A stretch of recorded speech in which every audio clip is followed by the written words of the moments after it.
Welcome to my YouTube channel. I am Professor Satya Prakash. Today is World Intellectual Property Day. So on this special occasion, I am posting a special lecture on intellectual property, copyright, academic integrity, and plagiarism. The title of my topic is intellectual property, copyright, research ethics, and plagiarism. This may be divided into 4 parts or sub-themes. That is, number 1, concept of intellectual property. Secondly, concept of copyright. Thirdly, research ethics. And fourthly, the concept and applicability or implications of plagiarism. Actually, first of all, I would like to tell in one line that plagiarism means the practice of taking someone else's work or idea and passing them as one's own. This has been given by the latest UGC Regulation 2018. So, in simple words, it may be said that it is a literary theft or copying without acknowledgement. To know about the aspect of intellectual property or copyright, we have to first know about what do we mean by right and also about the property and copyright. Right in legal sense means an interest recognized and protected by rule of legal justice. An interest, the respect for which is a legal duty and the violation of which would be a legal wrong done to him whose interest it is. The right may be classified into various types, like there may be moral right, social right, ethical right, cultural right. The rights which are correspondingly recognized and protected by related authority, they are termed as that type of right. Like for example, if we talk about social right, a social right may be defined as an interest recognized and protected by a rule of social justice. An interest the respect for which is a social duty and the violation of which would be a social wrong done to the person whose interest it is. Rights may be of 2 kinds. Rights which are available against the whole world. We call it in law whole world when a right is available to every person in the society. They are called right in rem. The other type is the rights which are available against a particular person or a particular group of person. They are known as rights in personam. Like the contractual rights. The contractual rights are available among or between the parties who have entered into the contract, and these rights can be enforced by that particular person who is part of the contract. Now, the property, generally the 2 concepts, property and ownership, are used synonymously, but there is difference between the 2. Property is the character or quality of a thing being beneficial to the person holding it or anything in the interest of the holder. a particular thing which results in the benefit to the person who is holding it is known as property. Ownership is the exclusive and absolute right of the person over a particular thing or property. The property may be corporeal or tangible or physical or material. The other type of property is incorporeal, intangible, non-physical or non-material. Corporeal means which we can see or which we can feel, and incorporeal means which is not physical but which has importance of property or which is useful or beneficial to the person to whom that particular thing, to whom this particular thing belongs.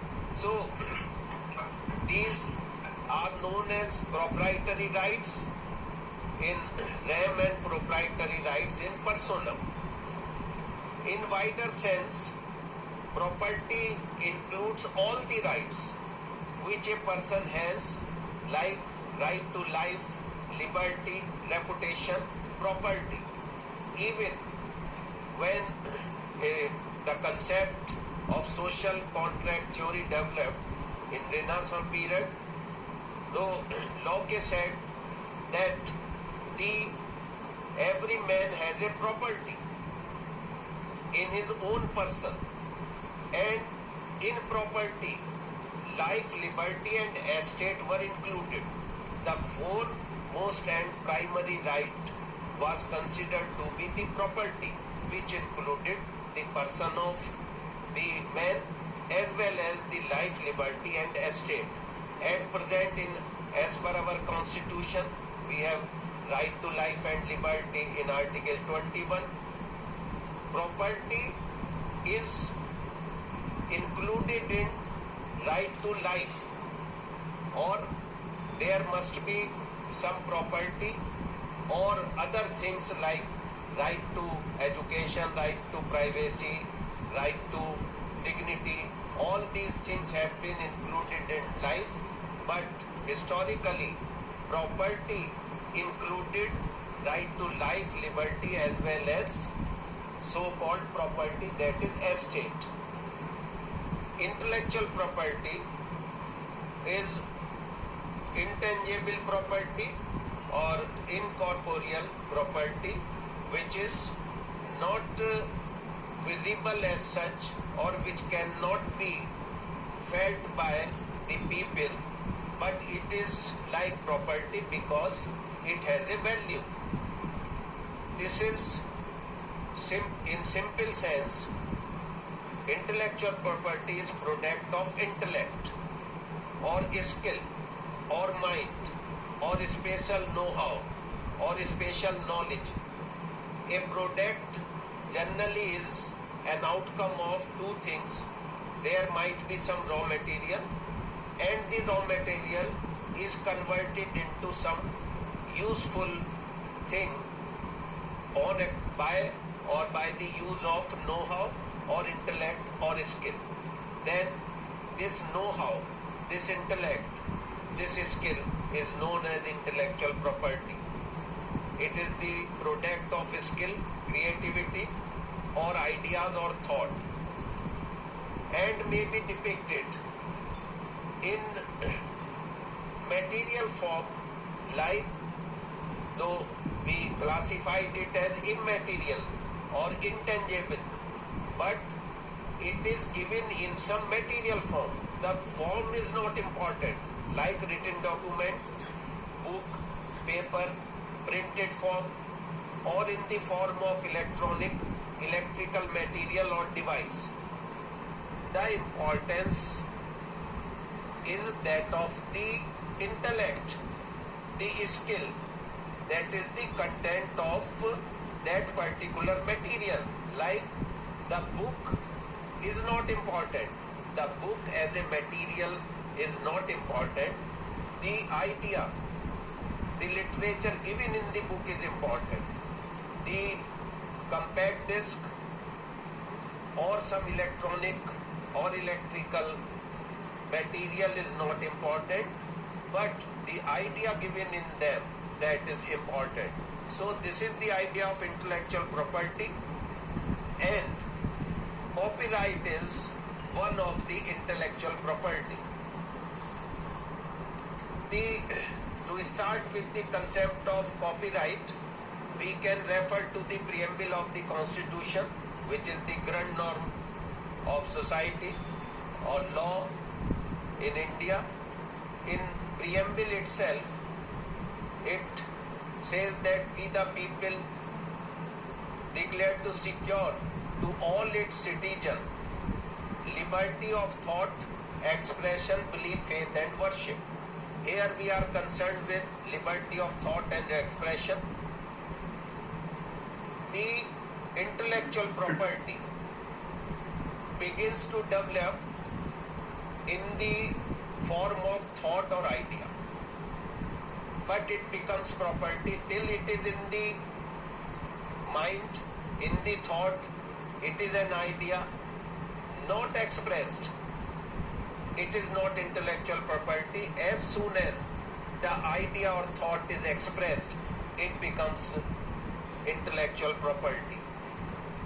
Whether it is verbal or in the form of some written document or in the form of some caricature or in the form of musical or sound or notes of music or performance or speech, curriculum, caricature, printed, carving, diagram, graphics, charts, picture, etc. Even the lecture delivered by someone is also a subject of copyright, because that is also intellectual property. In Article 19 also certain freedoms are given to the citizens, and the first is speech and expression. Every citizen has a right to freedom of speech and expression. So any type of creativity is known as intellectual property. In India, the law relating to copyright is given in the Copyright Act 1957. I would not go to the history of the enactment of Copyright Act. Before that, we were governed by the United Kingdom Copyright Act, and after independence, this Act of 1957 was made by the Parliament. It is a central legislation, and it came into force from 21st January 1958. And basically, no doubt it is also based on the Act of United Kingdom, and on account of various changes in the concept and means of intellectual property, it was amended in 1983, 1994, 99, 2012 and latest 2017. There are various institutions or bodies for the protection of copyright, like Registrar of Copyright. There is provision for registration of copyright or intellectual property, or there are various kinds of copyright given in the Act, and also about the infringement of copyright. But at the same time, there are various exceptions given in section 52, and for our purpose there are several exceptions. The basic of exception means where the copyright does not apply on a material or some product of skill. These are known as exceptions. If you are using it for general purpose, especially for educational purpose and not for commercial purpose, then it is exempted under section 52 of Copyright Act. Actually, generally and initially, copyright or rights relating to intellectual property were protected as a matter of protection to economic or financial interest. The other intellectual property rights include patent and patent of something, some invention or trademarks, and this Copyright Act is concerned with the creative or intellectual work. So initially the purpose was to protect the financial interest of the creator, because if someone else uses that, then the other would be getting some financial benefit. Like Professor Dharamveer ji knows it better because he has been writing several books since long, and many times the other publishers or the same publisher used to print more than agreed copies, or the other publisher copied his books and distributed after publication to various states other than UP, Madhya Pradesh, etc. So basically it was related with the economic interest, but with the advancement of research and the recognition of importance of research, there was a time when research was considered not so important. As Professor Dharamveer ji told you that it was after establishment of ICSSR that social science research started having importance. Before that, the natural science research and agriculture research were having priority. So after the advent of development in social science research, it became important, because with the popularity of research and also with the essential qualification of research degree for certain employment, especially the teaching employment, there was much copying of the material available, which has been created by someone else, and the process of copying or cheating or the theft of intellectual material started. The point is, this is about copyright and intellectual property. The third point is professional or research ethics. With reflex, I said professional ethics, because professional and researcher to me comes in same category.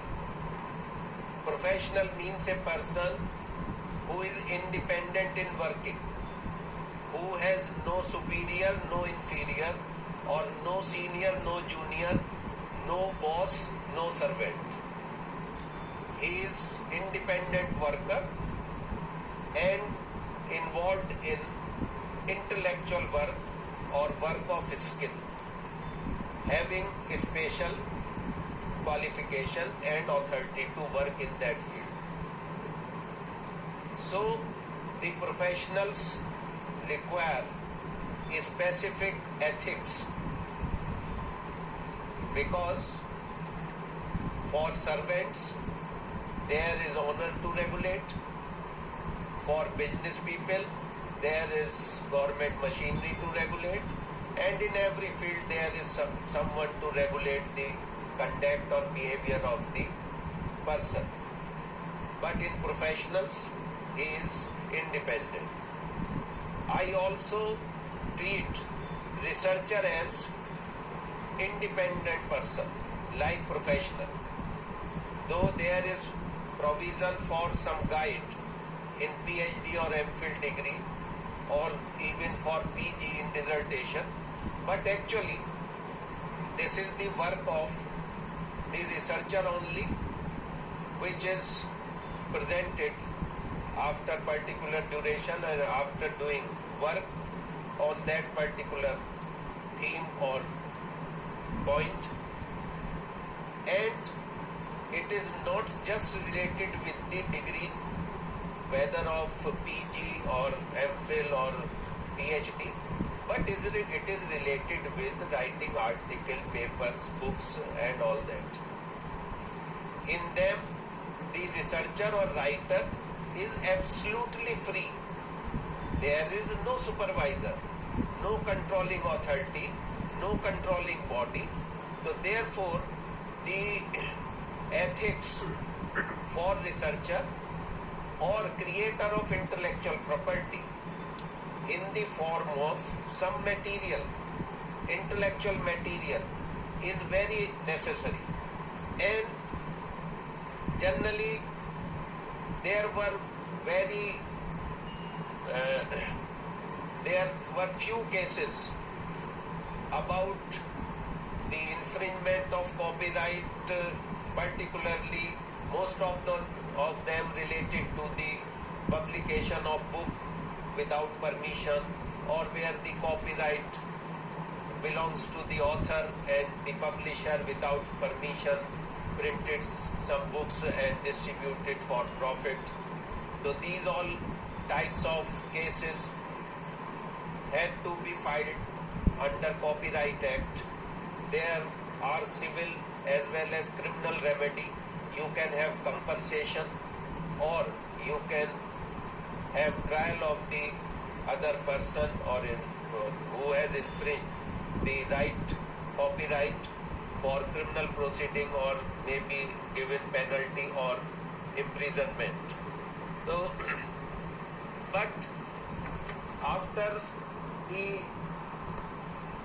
utility of research for employment, the importance of research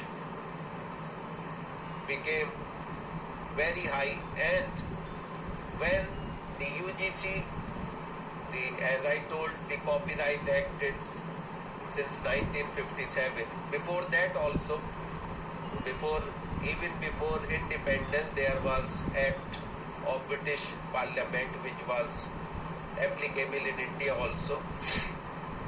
But there was no need of controlling the research through law. It was presumed that the researchers have optimum ethics and they would not copy or they would not be indulged in academic or intellectual theft, which is termed as plagiarism nowadays.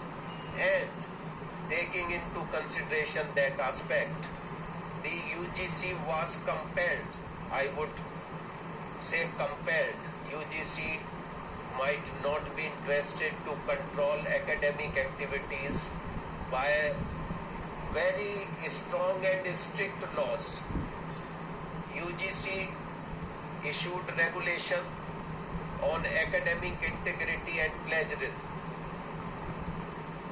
on 23rd July 2018, came into force from July 31 when it was published in the Gazette of India. The title of the regulation is University Grants Commission, Promotion of Academic Integrity and Prevention of Plagiarism. in higher educational institutions, Regulation 2018. So, even in the regulation, the UGC expected that we are making it for the promotion of academic integrity, academic standard, and for the prevention of plagiarism or intellectual theft or literary theft or copying without acknowledgement. The UGC regulation, some provision, I may tell you,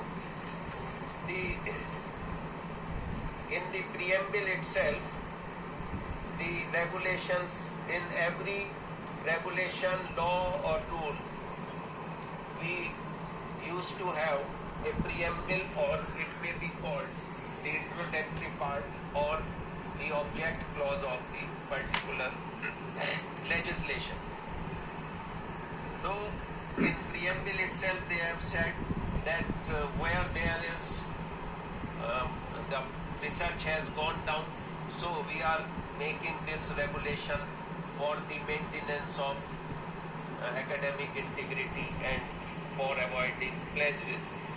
So, various definition like academic integrity is the intellectual honesty in proposing, performing and reporting any activity which leads to the creation of intellectual property. So, various definitions have been given.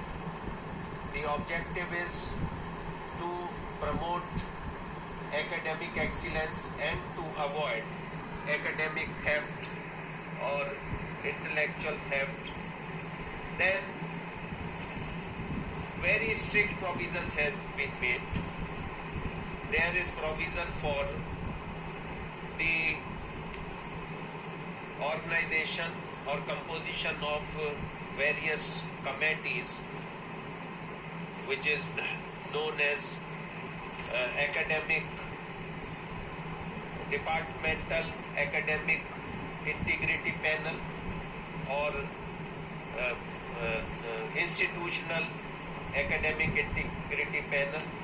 There is constitution or composition that the head of the department and other members, 3 members in the departmental panel and 4 members in the institutional panel.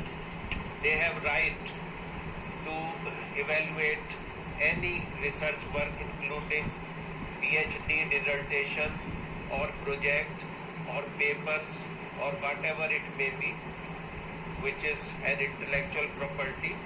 And if there is some copying, then or theft from others' work, then they can take action.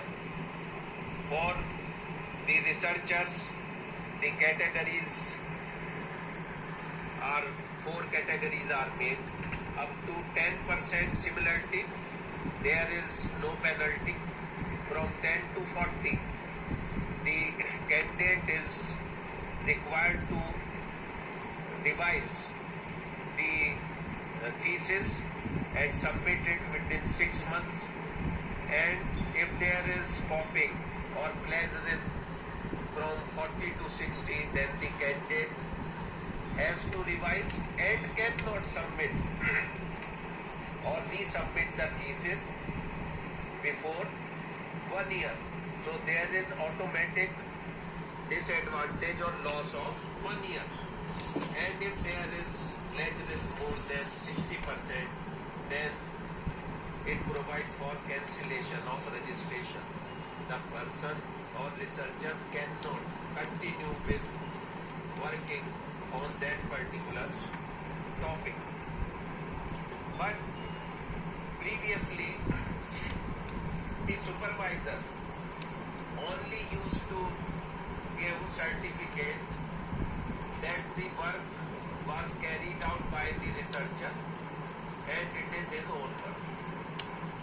There was no other responsibility of the supervisor, and the researcher used to attach a certificate with the thesis that he has done the work and it is his original work.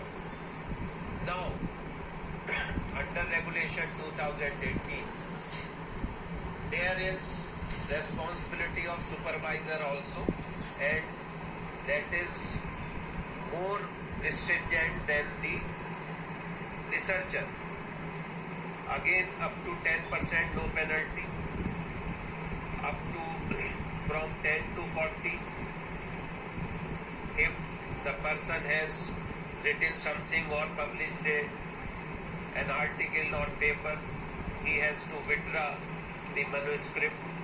From 40 to 60, he is to be debarred from supervision for 2 years, and if the plagiarism is over 60%, the supervisor is to be debarred for 3 years. Along with that, there is provision for denying of increment, and also if there is repeated act of plagiarism by the faculty members